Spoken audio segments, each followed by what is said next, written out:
Since Brock Bowers is tight end 1, who's tight end 2, 3, 4, and 5? Well, we're going to scout the Senior Bowl tight ends. Jaheim Bell, Theo Johnson, and Ben Sinnott. We're going to tell you what they bring to an NFL offense and more coming up next. You are Locked On NFL Draft, your daily podcast covering the NFL Draft. Part of the Locked On Podcast Network, your team every day. What's up, Locked On family? Welcome back to the Locked On NFL Draft Podcast, your daily podcast covering your favorite draft prospects, part of the Locked On Podcast Network, your team every day. Thank you for making Locked On NFL Draft your first listen today and every day. Shout out for being our everydayers. I'm your boy, Damian Parson, always on the ones and twos. You can follow me on X at DP_NFL. I'm a national scout and a senior draft analyst. And guys, I got to kick this intro over to my guy, Mr. LSU, Keith Sanchez himself. You can follow him on X at The Talent Code. Keep talk to him, baby. What's up, Locked On family, man? This is the other side to this dynamic duo that we like to call the Locked On NFL Draft Podcast, man, where we cover everything college football. We cover everything NFL football. And what we like to say, man, it all starts with the NFL draft, man. That's draft strategy, draft prospects, draft roster management breakdown. We cover it all over here. But DP, we said at the top of the show, man, we're talking tight ends, man. Listen, we've seen what Sam Laporta has done, right, as a rookie, right? So it's a must that we get and talk about these tight ends, because we see that it's capable of them in their rookie years having a great impact. We know that Brock Bowers is tight end 1, right? But who's tight end 2, 3, 4, and 5? Like you said at the top of the show, we're going to talk about these Senior Bowl tight ends because we're going to get to see these guys up close and personal, and we want to start this process off, and then we're going to finish it off when we're at the Senior Bowl. But this is the introduction to the Senior Bowl tight ends. We're going to have a really good conversation surrounding those guys. But DP, before we get started, man, why don't you hit them with our title sponsor? Guys, download the Gametime app, create an account, and use the code LOCKEDONNFL for $20 off your first purchase. Last-minute tickets, lowest prices, guaranteed. Florida State former Gamecock tight end Jaheim Bell. Jaheim Bell listed at 6'3", 6'4", 240 pounds. You know, this season, 39 receptions, 503 yards receiving, and 2 total touchdowns, 2 receiving touchdowns. I think he had a rushing one. They're real nitpicky with the whole little kind of shotgun little touch pass. Sometimes it looks like a run. I don't know how they classify it no more nowadays, but this is Keith, this guy's in your region. He's an uber versatile tight end. When you talk about what he can gain down in Mobile and what he brings to an NFL offense, Keith, tell the people what you think about it. Yeah, like you said, if this is a movement tight end, man, this is one of those players where if you have an offense, or if your offense likes to use the tight end in multiple ways, you highlight this guy, right? Because he can do it all. He can line up at the wide receiver position. He can line up at the slot position. He can line up as the H-back position. He can go in motion, like you talked about. He can take handoffs, right? He's just a versatile football player, and how he's able to be productive on the football field, man. And it's unfortunate because I think that it had Jordan Travis stayed healthy, the Florida State Seminoles will be in the playoffs, right? And then we would see them in more big-time moments. And this is a guy that shows in big-time moments. Man, I think the LSU game, he played well, and there was a couple other primetime games where he showed up. So just the 2 total touchdowns, I don't think that's necessarily a indicator of the potential for his production as a tight end. And I think about the teams like the San Francisco 49ers, the Baltimore Ravens, right? Those teams that really want to use the tight ends in multiple different ways. This is definitely a guy that you check out because of what he can do on the field. And I know you threw out a comp, DP, so I'm going to toss it to you real quick.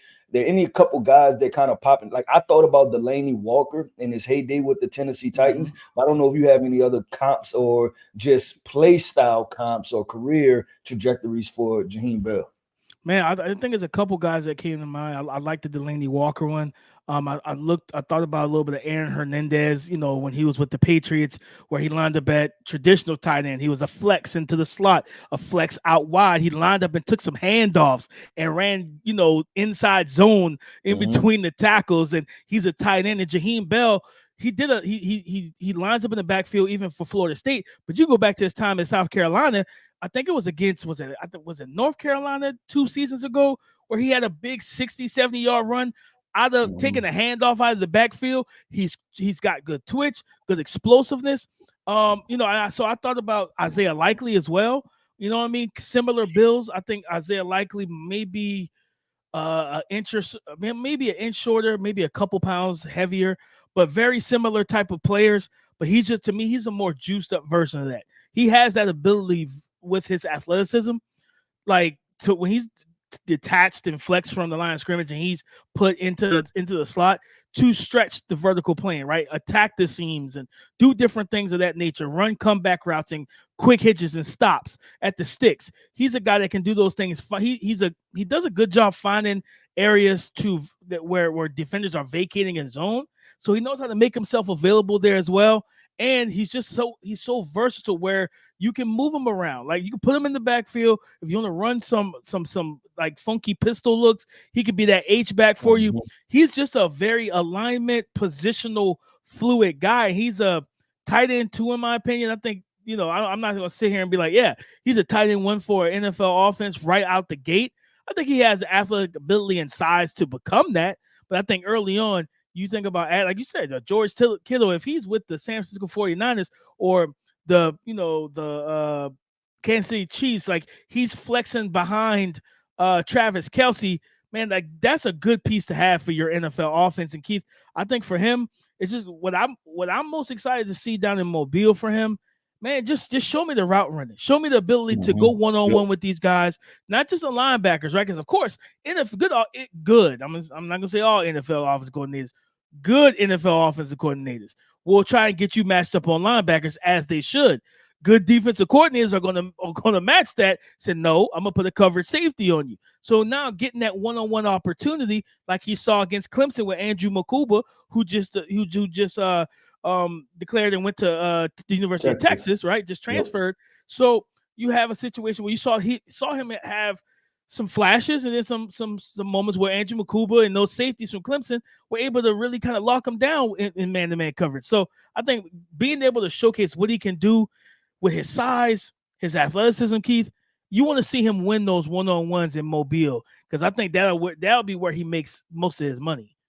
Yeah, and so the other side of this, right? We talk to the listeners and everything, and I know they're going to want to know, I guess, the other side, right? Like, why not? You said, why not a tight end one, right? And the question for me would be this: do you project him as a tight end, or do you project him as a big wide receiver, right? Because we do get these kind of hybrid players. So him and people want to know, how does he block, right? How does he insert? Even if he's in the backfield, like you said, in some of those funky pistol sets, full house sets, right? And he has to be that kind of insert, that lead blocker on those inside run plays. Can he blow the linebacker up, right? And I think that's going to also be the conversation. I'll be interested because the Senior Bowl staff usually does a good job of this, of obviously evaluating a player, but then putting them in different situations. So obviously us as talent evaluators, but then also the NFL teams can get different looks at them. And I'll be interested to see, do they have him as a traditional inline tight end? Do they back him up off the line of scrimmage? Is he lined up in the backfield? Do they do different things, right? Because I don't know if it's this year, but each year, it alternates between like who is the, which teams are coordinators and things like that. So I'll be interested to see how that goes and how that plays out as far as the offense and where he aligns in the offense to get the best look for him. No, 100%. The blocking is going to be, if there's any true concern to his game, it is blocking, right? Where like the ferocity, the aggression that he runs with as a ball carrier, you want to see that as a blocker as well. Whether you're lead blocking, you see so much split flow action in the NFL now, where that backside tight end is slicing across the line of scrimmage back, right behind the offensive line, and you run inside zone off of it. You can run some outside zone, different things of that nature. But that being that slice action tight end, you want to be able to really sell that block, man. And sometimes I don't know if it's a not really enthused thing, if that's just not his where he wants to be, if he wants to be more like a big receiver and be detached, right? I think in space against DBs, he's okay. He just has to, I think he just needs coaching up in that aspect, right? Hand placement, be able to break down and not be overly aggressive and whiff on blocks. So blocking is going to be a big thing down in Mobile for him as well. Because like you said, NFL, a tight end one, you typically have to block in the run game. Teams still do that nowadays. You still got to block in the run game, and that's not where he's at his best. Yeah, I know, but we'll see, right? And I think the biggest thing is that Jaheim Bell, he goes out there for the Senior Bowl and he paints a picture, right? You have to paint a picture and clearly define what you are or what you're Mhm. going to be on the next level. I think living in the middle ground, I don't think that'll do great for his draft stock. I think he has to paint a picture of exactly who he is and what his skill set is. But DP, let's keep this thing going, man. We're talking about a 6'6", 260-pound tight end. Those Penn State Nittany Lions, man. I know you got eyes on them and you texted me about them. But we're about to have a conversation for the people. So coming up next, man, we're talking about 6'6", 260-pound tight end from Penn State, Theo Johnson.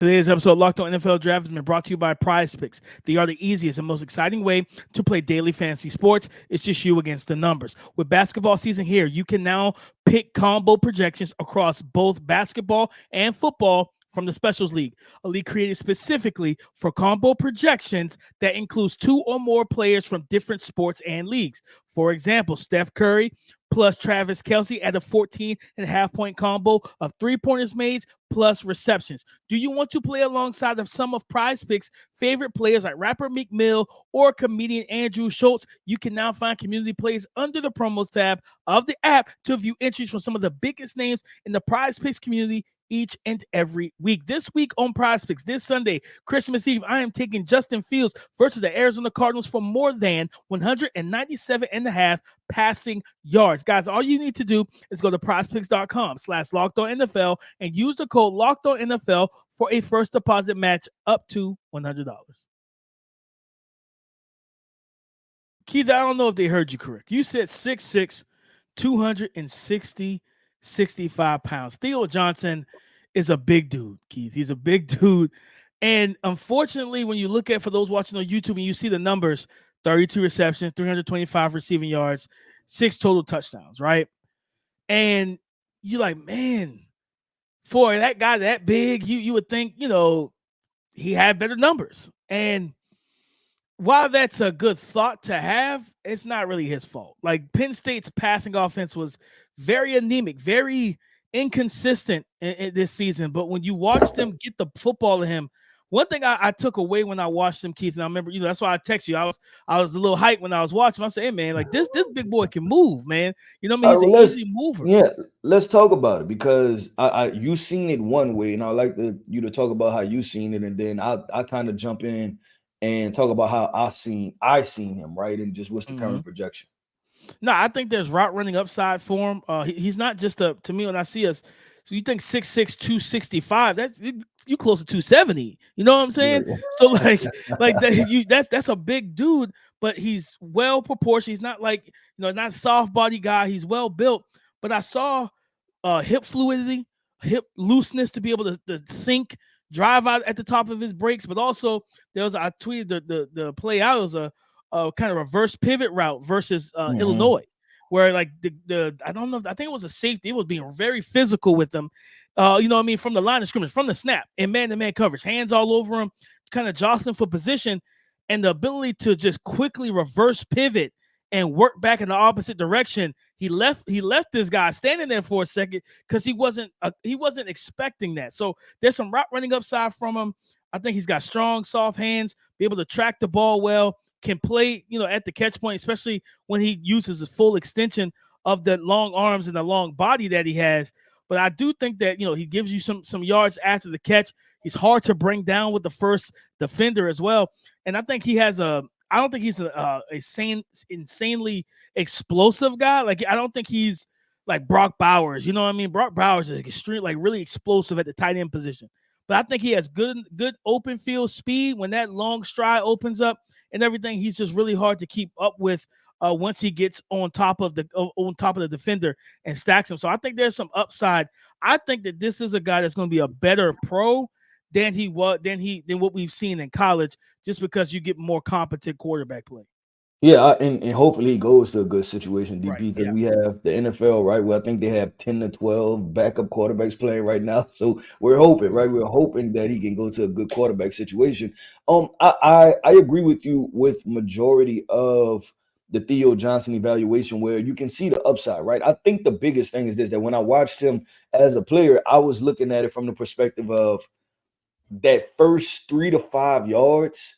Mhm. he needs to quicken that up, right? Like quicken that process up, like off of the line of scrimmage. And I think that goes to your conversation about his burst and explosiveness, right at the snap, because you will see defenders try to get hands on him quickly and just try to reroute him. And it's like, okay, I need you to win quicker than that, right? But that comes with development. That's hand Yeah. usage, right? That's, working on rapid foot fire, things like that. There's different ways to kind of free yourself as a player. But when I watched him, I said, this guy, I believe he can be a tight end too, right, in the offense right now, and you feel good about that. Like next Mhm. year, right? Like, so him as a rookie, as a tight end too, you feel good because the hands are there, right? It's just a matter of, I think, the nuances of playing the tight end position and understanding how to uncover at the tight end position. It leans itself towards, you need some refinement and development, right? But this is the Yep. thing too, that because at Penn State he did a lot of different things, right? He's a guy that lined up in the backfield also, but I don't necessarily know if I love him in that position. I want him kind of opposite of Jaheim Bell, right? I want him more as my traditional inline tight end role. I'll flex him a little bit from time to time, but I'm not putting him in the backfield. I'm not giving him jet handoffs. I'm not No. putting him at the wide receiver position, right? I'm not doing all that with Theo. I'm keeping it simple. I'm going to say, keep it simple, Theo, right? And I'm gonna keep it right there, put you in line, put you in slot just a little bit, and let you operate, because we see a lot of NFL teams, right? They want 2 tight end sets, 3 tight end sets. So you're going to play, right? You're going to be able to contribute on the field. And I think he is definitely a guy that can do that. Now I'm gonna ask you this. When you talk about tight end 2, you talk about his skill set, you're talking about upside, but also talking about deficiencies. Where do you potentially, like just right now, and it's very early on in the draft process, right? Yeah. Where do you see him potentially getting drafted at? I think, and there's talks that he should run in the 4.5s to 4.6s Oh at the wow. combine.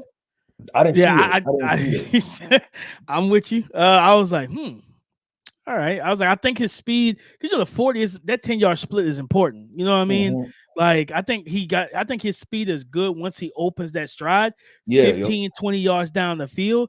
But that instant, that 0 to 10, I don't know how that 10-yard split's going to look. But of course, we know these guys train with track coaches and stuff in the offseason to get prepared for the combine for that, right? But I think with his size, his body, arm length, open field speed, I think that 3rd round is probably going to be a nice sweet spot for him. 3rd, maybe 4th, depends on how well he tests. I think the 3rd round is a good soft circle spot for him, especially because this isn't a great tight end class. You know what I mean? So when you think about having Brock Bowers go top 15, Jatavian Sanders probably going to end up being back into the 1st, early 2nd. And it's like, okay, that tight end 3 spot is wide open. Now, you know what I'm saying? Depends on what happens, of course, with Jaheim Bell. But Theo Johnson, like, again, the 101's going to be big for him too, Keith, because like you said, he's that struggle of getting open quickly. Can you do that at the Senior Bowl? Because if you do that in front of us and you're quicker, you're more sudden, right? Like the process. I think sometimes, as you know, it's also coaching as well. That's He what I goes was out there going and to beats say. free. Yep. Yeah, it I don't know if there are reports that he can run a 4.5, 4.6, right? And we're talking about him getting off the line of scrimmage slow. I'm wondering if he's kind of like paralysis by analysis, right? Where he's trying to read the coverage too much and dictate what he's going to do, or if it's coaching to where they're telling him, kind of come off the line of scrimmage slow, because it's a lot of sight adjustment type of stuff within our offense and being on the same page with the quarterback. I would like him to just go out there at the Senior Bowl and just run, right? Just flat out go run, right? Whatever it is, full speed, line of scrimmage, ball is snapped, go after it, right? So that way you can get a real good picture of his athleticism. Because when you cut the film on, and I urge y'all to cut the film on and go check him out, you're going to be like, this is a big boy that can move, right? Like just how you said at the top of the show, and you're going to be, it's going to be intriguing. I'll say that, right? Because of the athlete that you can see. Now, we talked about, like we said, the slow start and stuff like that, but when he does get going, there is some good stuff. And I even think about the game against Michigan, right, where he caught the late touchdown, I think, to put them back in like 1 score or something like that. But he caught the late touchdown, and it was like him winning across the middle, right, beating the defender. But it was still kind of a slow developing type situation. But you've seen the IQ, you've seen the hands, you've seen the ability to catch in traffic and the red zone threat that he can be. I noticed that on a lot of the crossers too, like where he's really, it's almost, I don't know if I won't call it slow, but it feels very tempoed in terms of how he starts those crossers, where it's like almost like, hey, allow the receivers to clear out first, and now you kick it up underneath as like that kind of shallow intermediate crosser where now like, okay, boom, it's easy money for you rather than, you trying to go full speed off the rip and you're colliding or your route is interacting with somebody else, especially if it's not actual mesh concept, right? Like, you know what I'm saying? So instead of you running your defender into that defender, you're running your defender into you potentially run your defender into the actual receiver that the quarterback wants to get the ball to because you guys are too close in terms of levels and spacing. So that's definitely something. Like I said, I agree with you. I want to see him go down to Senior Bowl, go down to Mobile, and literally just play free, right? Show us what type of athleticism you had. Because remember last year, this past Mobile trip, we got to saw Luke Musgrave in person, right? Yep. And the first thing, like, man, he is 6'5", 6'6", 250. Like, and he looks the part, right? And then what did he do?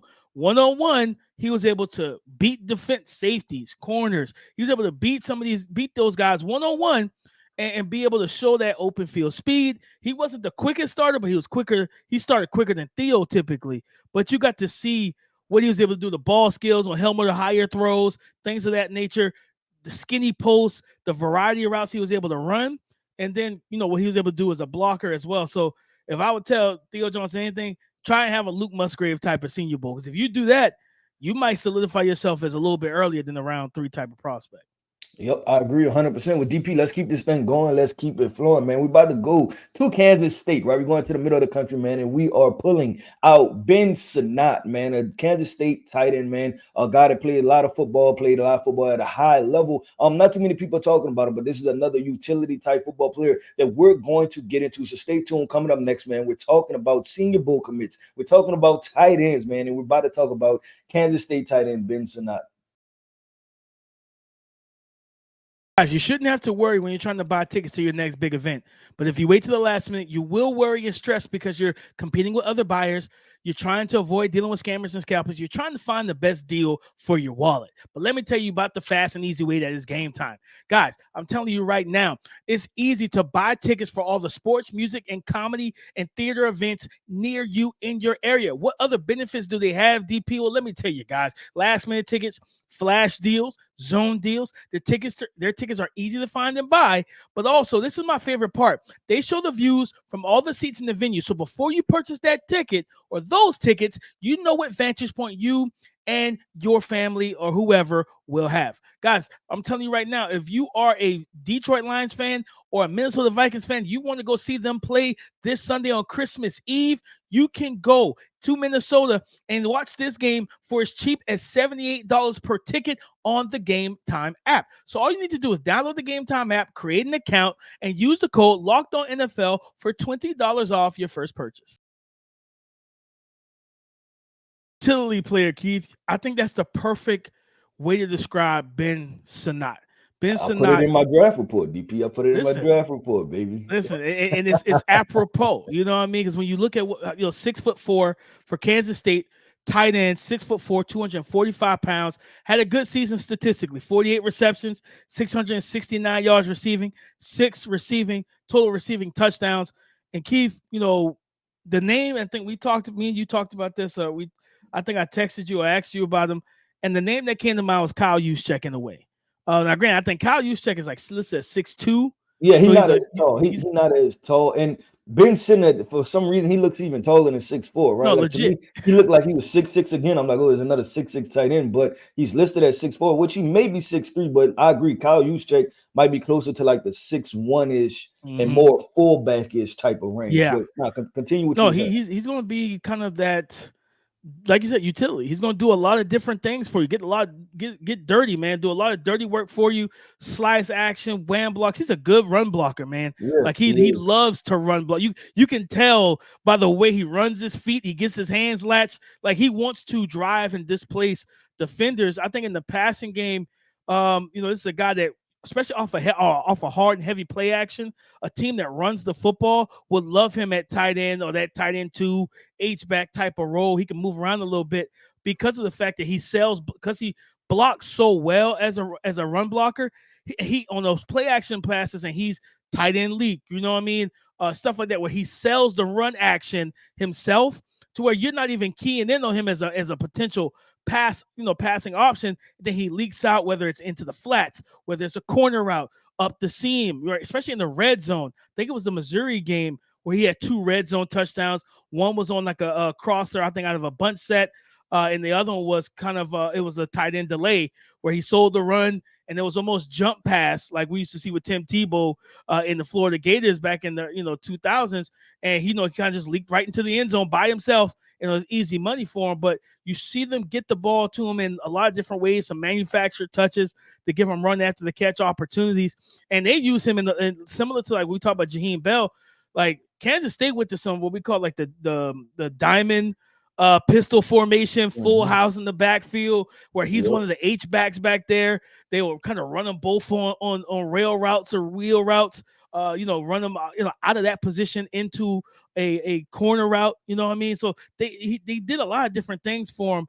I think my biggest concern with him, Keith, is winning one-on-one and his actual route running. Like he seems a little stiff to me in terms of at the breaking point. Yeah, I thought he tipped his hand a lot too. Yes. Like I seen that it appeared that like safeties and linebackers, if he was running an underneath route, they almost knew what he was doing, right? And that's just like he just kind of tipped his hand, and there wasn't any suddenness, or he didn't do a lot of selling at the top of the route to kind of give them, a two-way option, right? It was like, I'm going to do this, right? And they knew exactly what it was, and they had no problem with jumping it. But just also, I think the explosive athletic ability is somewhat lacking too. That I don't think he's a guy that I'm afraid that is going to run away from me, right? And we talk about mismatches. It's almost like I have no problem with putting a linebacker on. You know what I'm saying? Like I like that. That would be okay for me. Like I don't feel like I need a safety to cover this guy. So that's the other part of this. But that's why I say that I think that he's a guy that's part of your tight end room, right? That you use in different facets, and you have a game plan for him, and understanding that, like you said, he can be a receiving option on short to intermediate things, but got to catch the football, go down, right? But what you highlight him is as the run blocker. And we've seen that teams, they value those type of things, right? And especially in the tight end position, because like regardless of popular opinion, right? Tight ends are usually not very good at run blocking. I don't know if this is the new age tight ends, but to be completely honest, most of them are average to below average for even run blocking as a tight end, right? So when you talk about a guy that I say is a good tight end, a good blocker at the tight end position, I think there's a lot there to uncover. No, 100%. I mean, we talk about San Fran, the Baltimore Ravens, and how they'll use their tight ends, and Pat Ricard and like the specialty guys, those utility guys. They'll use them in a variety of ways. The thing I want to see him, also down in Mobile, like this past season, Keith, looking at the numbers, he caught 35, maybe 36% of his contested catch situations. He was targeted 14 times. He only reeled in 5, right? So, and I think a couple of those went for interceptions, if I'm not mistaken.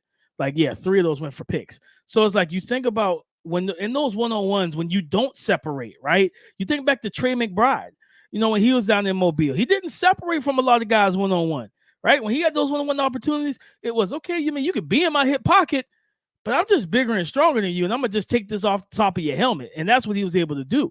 And he's having an outstanding season right now for the Arizona Cardinals, in the NFL. And I look at Ben Sinnott, and I'm like, can you give me that? Where it's like, okay, if I do run you up the seam, and it is man-to-man coverage, if it's cover one, and then and we teach the quarterbacks, find the one-on-one and exploit it, right? If that's the one-on-one situation, well, like you said, if it's a linebacker that's not even great at coverage, but they feel comfortable putting him on in coverage against you, Ben, I want you to be able to win that matchup. And it may not be with your routes, but at least win it in terms of the contested catch opportunities and taking the ball away from your body and outside of your frame while that guy's in your hip pocket. So I'm looking forward to seeing what he does out there. But I think his run blocking is going to get, so he, if it's a full go type of practice, Keith, where they can take guys to the ground, we might see some oohs and ahs off of just his run blocking. You know what I'm saying? Because he is a strong, physically imposing guy that just, you see the want to, that you can't coach into a guy. He wants, and he's technically sound in terms of his hands, his mechanics, and his technique as a run blocker as well. But I think that he's just a guy that you can use in a variety of ways. I think especially in the red zone, he could be just a red zone option, especially think about, hard play action, coming backside, little dump off 2 yards out, easy touchdown, walk in, right? But also just being able to get him out in open field. You see it with the San Francisco 49ers. It's somewhat open almost on every play. And you're like, how does this keep happening? And it's just a really great play call and knowing how to use his weapons. If he falls to a good situation, we could see some good things from him. Yeah, I agree 100%, man. I'm excited, right? Because these 3 tight ends, DP, there's a lot to still see, right? And you're talking about Senior Bowl, you're talking about Senior Bowl scouting. So, man, you're talking about stock up, stock down situation. You guys, these guys will definitely be a part of it, man. And we're going to hit you with a lot of stock up, stock downs post Senior Bowl. That's why we're kind of going through them right now. So this is the introduction, and then we're going to do the kind of post production type situation after the Senior Bowl. But DP, man, that wraps up another show, man, of the Locked On NFL Draft podcast. Man, I want to say shout out to our everydayers. Thank you for tapping in with us each and every single day, man. If you haven't hit the like button, man, go ahead and hit the like button. If you haven't commented, right, you want to know more about these prospects, or you disagree with our synopsis of it, right, go ahead and comment, man. Drop a comment on YouTube. And if you're not subscribed, finally, go ahead and subscribe to the channel, man. This is the best place. This is the best place. The best place for NFL draft content, man. Locked On NFL Draft with your guys, man. Your dynamic duo, man. I am Keith Sanchez. You can find me on X at The Talent Code, man. That is my co-host right there, Damian Parsons. You can find him on X at DP_NFL. And like we always like to say, man, y'all talk to us because we like to talk back. Go subscribe and follow for free on YouTube or wherever you listen to podcasts to get the latest episode as soon as it is available. Thank you for making Locked On NFL Draft your first listen today and every day. Shout out for being our everydayers. On tomorrow episode, we're scouting the Senior Bowl yet again, but we're going to those wide receivers, guys. Yes, we get to them big playmakers. We're going to have Xavier Legette, Devontae Walker, and Big Johnny Wilson. Is he a wide receiver? Is he a tight end? Could he be in both shows? We're going to talk about him and those guys on tomorrow. But listen, come and join the conversation again tomorrow on the Locked On Podcast Network, your team every day.